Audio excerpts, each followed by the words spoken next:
So, there's this running gag in high school youth group that I must know everything about the Bible and about the Christian faith because I'm a member of one highly marginalized and persecuted group in our community, those who attend Unity Christian High School. No, I do not know everything about the Bible.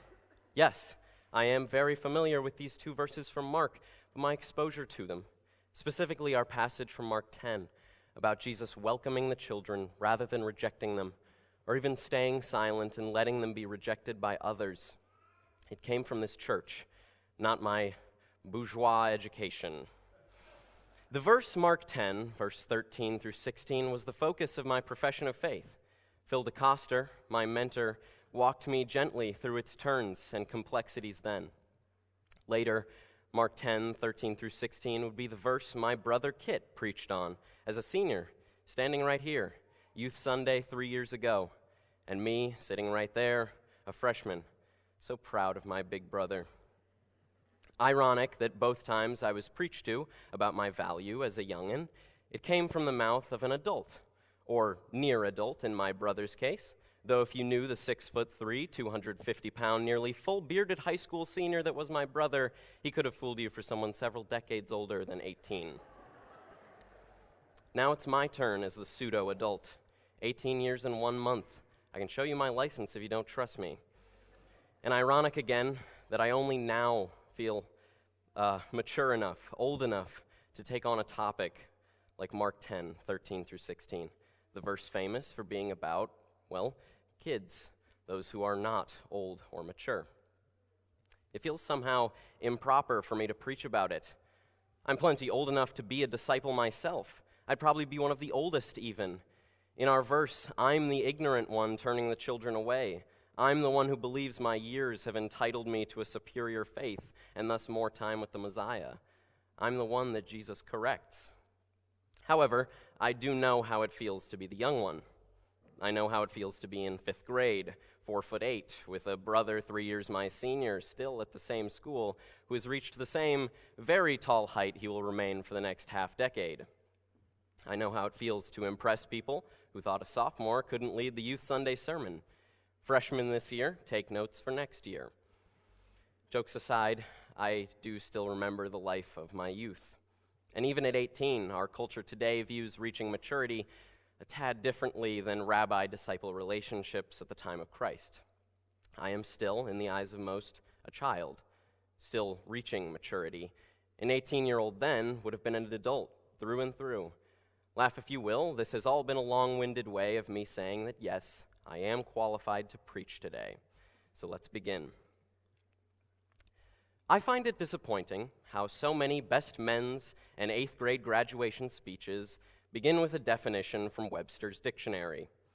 I'm disappointed because definitions are only as deep as the words. They treat them like islands. Any word itself is not only the word, but also the hands of the one who wrote it. Any passage is not only its words, but also the way they combine, where they are left empty, where they are filled, their stability, their valence. So as soon as we come to a place where we can love words enough to treat them as words and not like our servants, we can see a fuller picture of Mark, a picture more filled with questions. The greatest being, I think, why? Why is the faith of a child so desirable, so superior?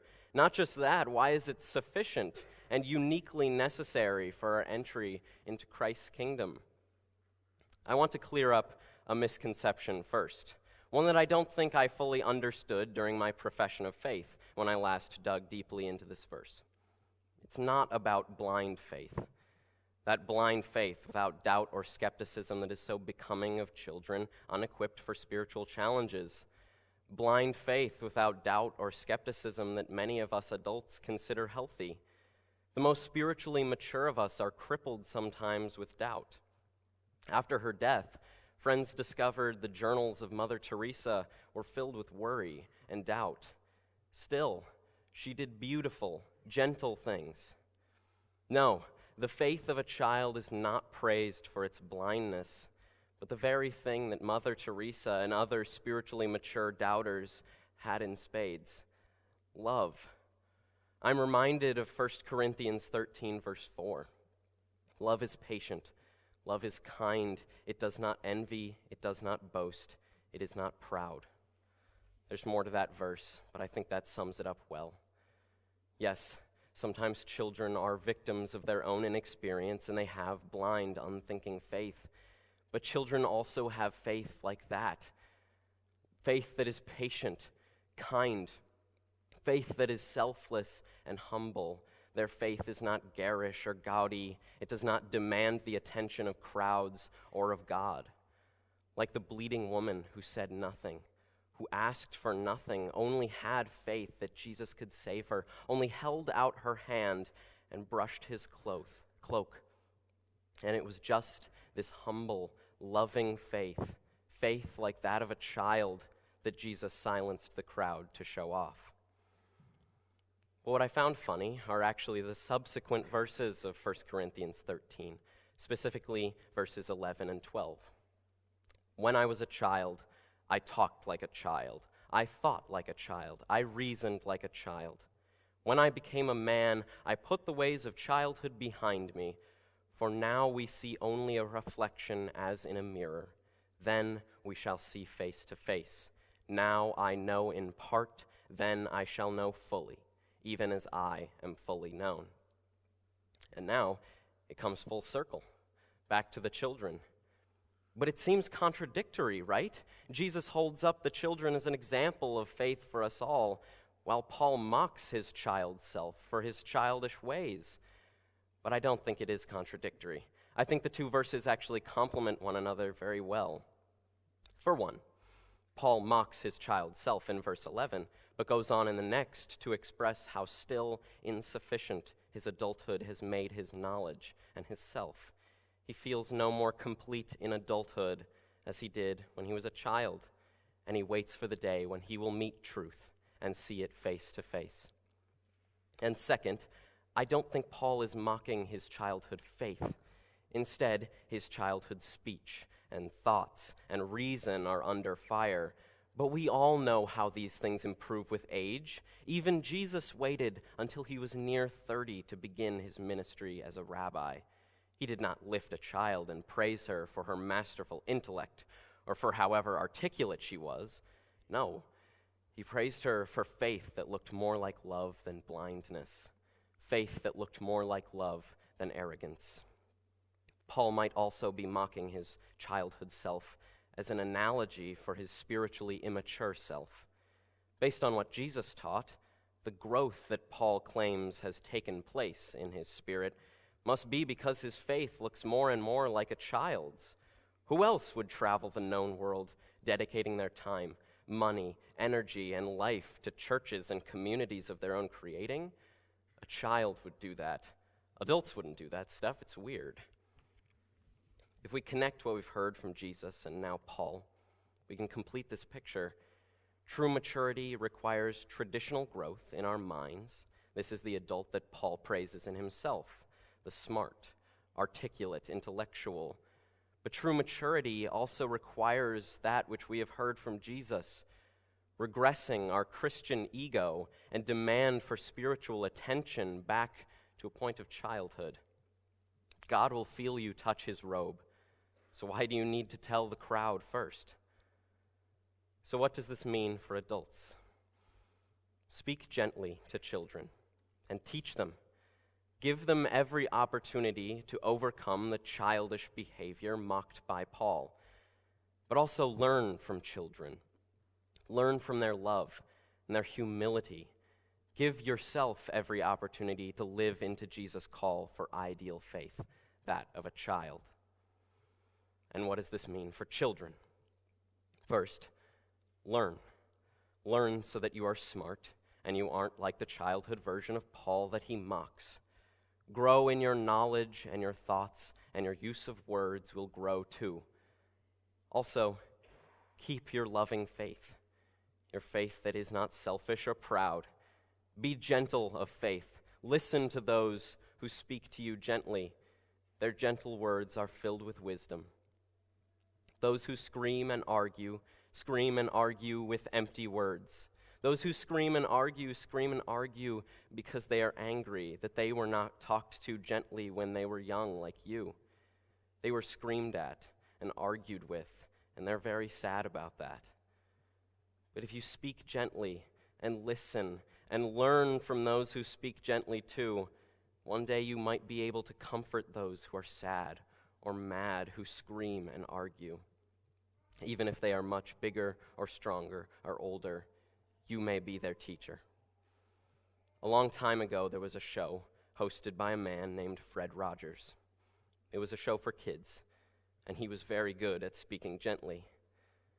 Mr. Rogers never wanted to talk about death, because death is very sad, and Mr.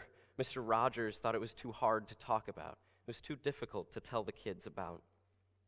But one day, when he arrived on set for the filming of episode 1101, one of the goldfish in the tank on the set had died. Mr. Rogers could have had an assistant take it away, flush it, and send it to another place, pretend that everything was good. But everything was not good. Something had died, and Mr. Rogers felt like he had to tell the kids. So he buried the goldfish outside of the set in a nice grassy place, and then he told a story about a dog he had as a boy. Her name was Mitzi, and he loved Mitzi very much. But one day, Mitzi got real sick, and she died. And then Mr. Rogers sang a song to the kids about feeling sad and feeling bad, but how the same people who feel sad sometimes are the same people who feel glad sometimes. Sometimes kids and adults get sad, sometimes mad. Sometimes we scream and we argue and we reason like a child. But to know this, and still to remember that our emotions do not control us, that we are still a loving people who feel glad sometimes, that takes faith. That takes humble, loving faith, the faith of a child. It's something Mr. Rogers knew, and it's something he wanted to share with his friends and neighbors. If a child can keep her loving, humble faith, but grow her mind and voice, and if an adult can take on her responsibility to speak gently to children, the way she may or may not have been, but should have been spoken to herself, as well as take notes from children about how to use adult knowledge to be gentle and kind, then we will live in a kinder and lovelier world, a world where we are all friends and neighbors, where you recognize that you are special, and you've made this day special by just your being you. Pray with me. God of every age, walk ahead of your children. Speak gently to them, and tell them that they are worth so much to us and to you. Walk beside your older children who think we can do it by ourselves. We cannot. Help us along. You have carried us from childhood and taught us so much. Now don't let us lose what we had from the start. Amen.